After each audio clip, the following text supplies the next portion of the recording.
Hello and welcome to Estuary TV News with me, James Dunn. On tonight's show, a lady treated at Grimsby Hospital who wants to give something back after her battle with breast cancer. And Dan Kemp is here with the sport. But first, here's Richard Morris with the news headlines.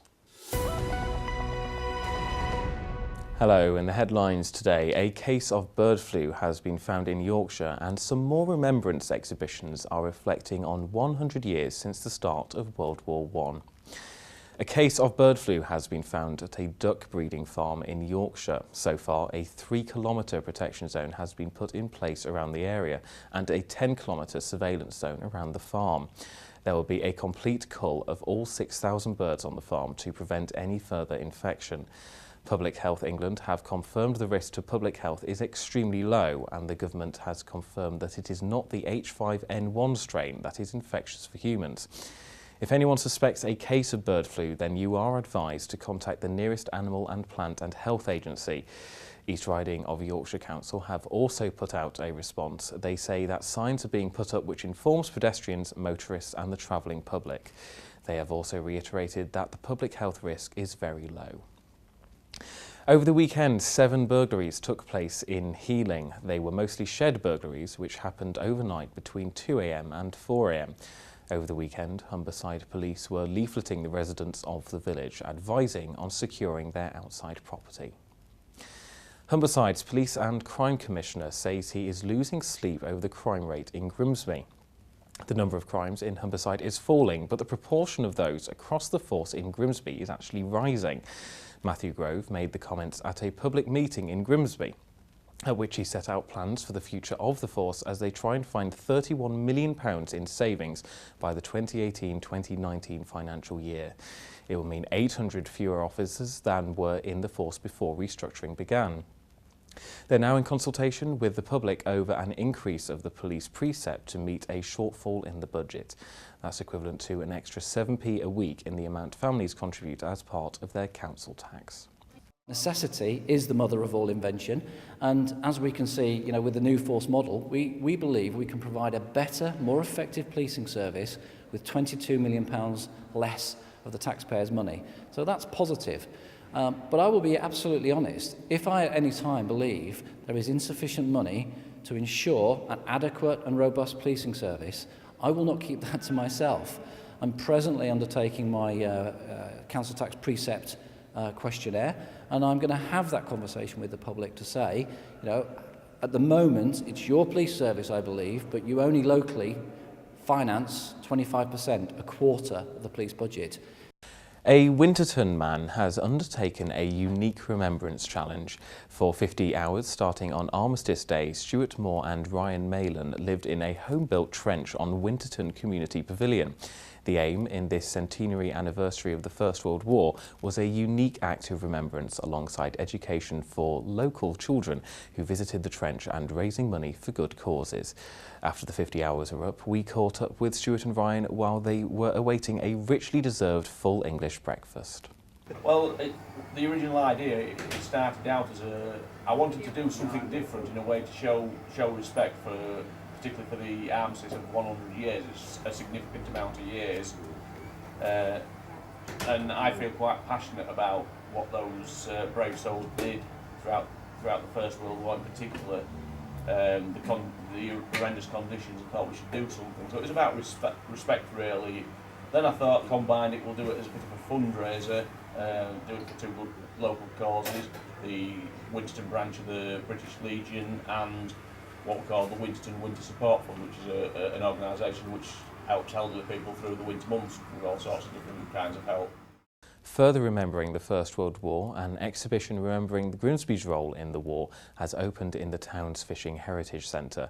The 11-11-11 exhibition focuses on the maritime contribution made to the war effort. It features exhibits such as old naval uniforms and medals alongside pictures of submarines in Grimsby docks. Rachel McWilliam, Arts Officer for Links Inspire, explained the importance of the exhibition on the centenary of the First World War. I think so. I mean, actually working on the exhibition, it's been fascinating doing the background research and looking into it.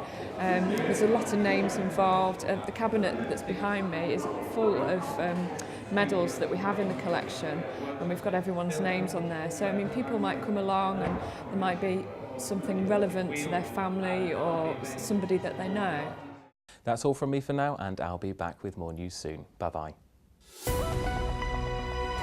Thank you, Richard. Now, next on the show, my guest is Sue Cotterill. She recently fought a battle with cancer, but looks now to have beaten the disease and wants to do something to help the ward that helped her at her time of need. Sue, thank you very much for coming in today. Okay. So tell me a little bit how all this started, because it was only last year, really, wasn't it? Yeah, I was diagnosed in June of last year.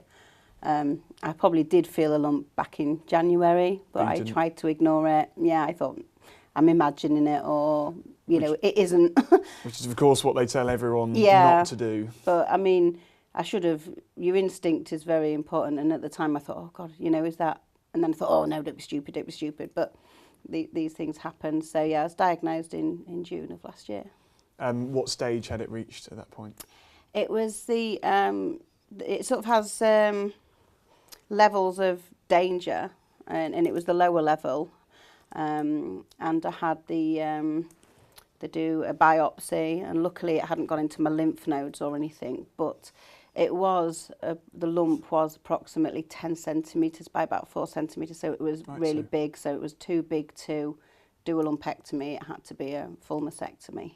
And I mean, what was the feeling like when they told you what was wrong? Oh, you just think you're going to die at first. I mean, anybody says the word cancer to anybody, whichever cancer it is, you think, I'm going to die, don't you?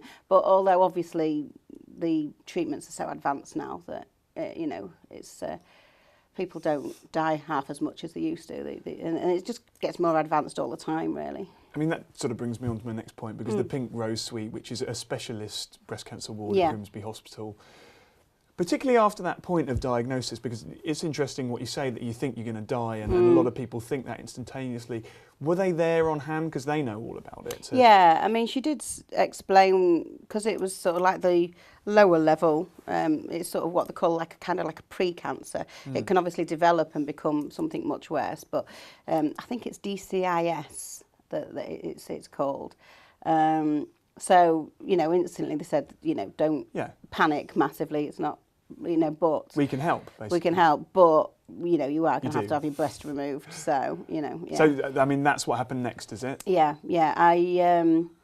I actually decided to go down a route where they take tissue from your stomach and rebuild your breast from that. Okay. So kind of got a tummy tuck for free, but if you look at it in a good way. Admire your optimism. But yeah, unfortunately, the initial reconstruction didn't take, and I had to have it all removed again. I had 3 operations in 6 weeks, and it had to be removed again because it went wrong. When was that?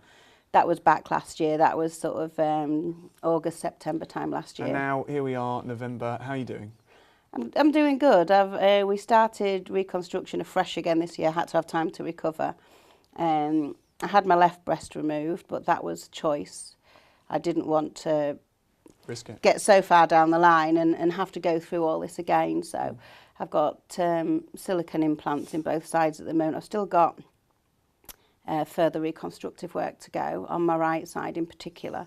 And there's I've got little valves at the moment under my skin in here because they can make them a little bit bigger yet. And then eventually they'll take them valves out, but they're sort of under my skin, so I can't pump them up myself. Unfortunately. So I mean, obviously you've still got some work to go, but I mean, you're over the worst of it by the sounds of things, which is great. I am, yeah. And now you're doing a few things, and you've done a few things really to try and help the people that helped you.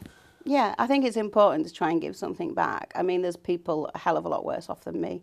I consider myself to be one of the lucky ones. No one's lucky, do you know what I mean, to get cancer in the first place, but I consider myself to be lucky, as in, you know, it could have been a lot worse. And so you use your own skills. I'm sure people will be terribly surprised to know that you used to be in a band.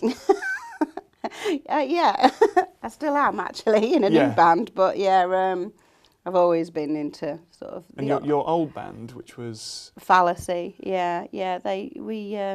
It's sort of 17 years since we all broke up, but we was all girls, so we was a novelty. Yeah. So we weren't particularly great, but we used to get a fair amount of gigs and things and attention because we was all girls. So. And so you played this gig, a reunion gig at Lloyd's, old Lloyd's in Grimsby Town. How did it go? It went great. It had been 17 years since we'd all been together. The drummer flew over, especially for it, from Spain, Lisa. And we practiced for literally 4 hours the day before the gig altogether. That was it. So there was a few, dodgy parts during, but that's live. That's, More importantly, how much did you raise? We raised £650 altogether. Possibility of more because we've done DVDs. So if anybody wants to buy a DVD, the profit from the DVD, that will also go to Pink Rose. And so this isn't going to be the last of the events you hold, is it? No. I'm doing a gig week on Saturday, so it's the 29th of November, in Lloyd's again, but this time the money on the door will go to Macmillan. And I've got a band coming over from Newark for that, and a solo guy as well. Okay. So there's that, but also for the Pink Rose, is doing a sort of like a Lucky Dip Christmas cards. So I've been donated some gift vouchers. You won't know what's inside. No.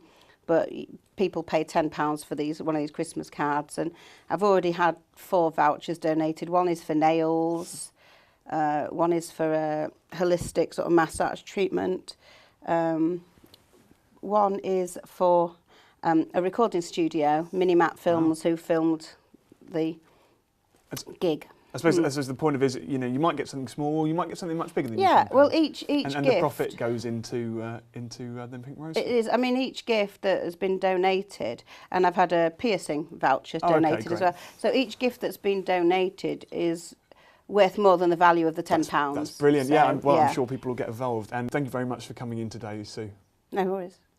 And if you're interested in any of the events that Sue has mentioned, you can find out more on her Facebook page. That's the Pink Rose Sweet Charity and Support page. Now, next on the show, it's Dan Kemp with The Weekend's Sport. How's it going, Dan? Yeah, not bad, thank you, James. Did you enjoy the football at the weekend? Of course, as everyone went down to North Ferriby United this weekend. Oh, OK, so you weren't watching the England match? No. Probably best. All that. We'll start with the 2 fixtures that our local sides had this weekend. Grimsby Town drew 1-1 at Altrincham. Nathan Arnold opened the scoring for the Mariners midway through the second half, but Scott Leather denied them the maximum points in the 90th minute. The point means Town retained second place, 8 points from leaders Barnet. North Ferriby United were also in action. They played off against AFC Fylde in the Conference North, drawing 1 apiece. Liam Tomset netted on 53 minutes for the visitors, but just 3 minutes later Nathan Jarman equalised, and the Villagers remained 10th.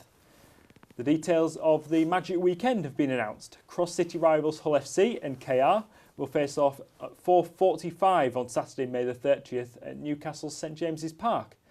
The home of Newcastle United has been selected to host one of Rugby League's showpiece events in place of Manchester's Etihad Stadium. The Hull Stingrays played a doubleheader against the Coventry Blaze in the Challenge Cup at the weekend. On Saturday, the Rays went down 4-3 at the Sky Dome, but Sunday saw Hull keep their cup hopes alive, gaining victory by the reverse score. Sunday's game ended 3-3 after the hour of regulation play, but Zach Avato netted the only penalty and David Brown saved twice to ensure the bonus points went to the Stingrays. In Speedway, the Scunthorpe Scorpions have made their first signing as they prepare for the 2015 Premier League season. Nike Luna is the Finnish under-21 champion and is now in preparation for the new campaign which starts next year. And Hull boxer Luke Campbell is hoping that his foundation can inspire other local disadvantaged children that will be inspired by him to take up the sport. On Saturday the 6th of December, Campbell has organised a star-studded evening with IBF and WBO world champion Carl the Cobra Froch. The event is to be held in the Colin Hutton stand at Hull KR's KC Lightstream Stadium. And that's all for the sport, James. Back to you. Every week you mention Barnet, it's not even a local side. I wonder if you've got something on They're your mind. just successful, that's all it is. OK, great. Well, I'm afraid that's all we've got time for today. But if you've got any stories for us, please get in touch on Grimsby 31553. You can find us on social media, search for Estuary TV on Facebook or Twitter, or you can email us on news@estuary.tv. That's all from me. Bye for now.